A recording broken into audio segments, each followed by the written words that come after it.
ಹಳೆ ಅಂಗಡಿ ಸರ್ಕಾರಿ ಕಾಲೇಜಿನ ಬಿಬಿಎ ಅಂತಿಮ ವರ್ಷದ ಕೆಲವು ವಿದ್ಯಾರ್ಥಿನಿಯರು ತಮ್ಮ ಸಮವಸ್ತ್ರವನ್ನು ಹರಿದು ಚೂರು ಚೂರು ಮಾಡಿರುವ ದೃಶ್ಯಗಳು ಸಾಮಾಜಿಕ ಮಾಧ್ಯಮಗಳಲ್ಲಿ ವೈರಲ್ ಆಗಿವೆ.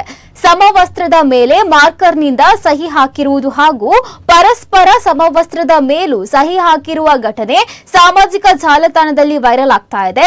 ಈ ಬಗ್ಗೆ ಅನೇಕ ನೆಟ್ಟಿಗರು ಆಕ್ರೋಶ ವ್ಯಕ್ತಪಡಿಸಿದ್ದಾರೆ. ಸಮವಸ್ತ್ರವು ಕೇವಲ ಒಂದು ಬಟ್ಟೆಯಲ್ಲ, ಅದು ನಮ್ಮ ಶಾಲೆ ಕಾಲೇಜಿನ ಶಿಸ್ತು, ಗೌರವ ಮತ್ತು ಗುರುತಿನ ಪ್ರತೀಕ.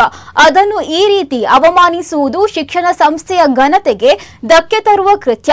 ಹಿರಿಯ ವಿದ್ಯಾರ್ಥಿಗಳು ಹೀಗೆ ವರ್ತಿಸಿದ್ರೆ ಕಿರಿಯ ವಿದ್ಯಾರ್ಥಿಗಳು ಅದನ್ನೇ ಅನುಸರಿಸುವ ಸಾಧ್ಯತೆ ಇದೆ ಎಂಬೆಲ್ಲ ಕಾಮೆಂಟ್ಗಳು ಹರಿದಾಡುತ್ತಿದೆ. ಇಂತಹ ಜವಾಬ್ದಾರಿ ಇಲ್ಲದ ನಡೆಗೆ ಕಾರಣರಾದವರು ಸಾರ್ವಜನಿಕವಾಗಿ ಕ್ಷಮೆಯಾಚಿಸಬೇಕು.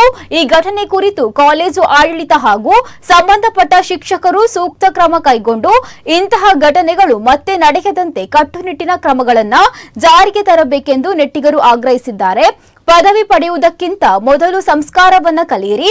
ಶಿಕ್ಷಣ ಸಂಸ್ಥೆಯ ಗೌರವ ಉಳಿಸುವುದು ಪ್ರತಿಯೊಬ್ಬ ವಿದ್ಯಾರ್ಥಿಯ ಜವಾಬ್ದಾರಿ ಎಂದು ಪ್ರತಿಕ್ರಿಯಿಸಿದ್ದಾರೆ.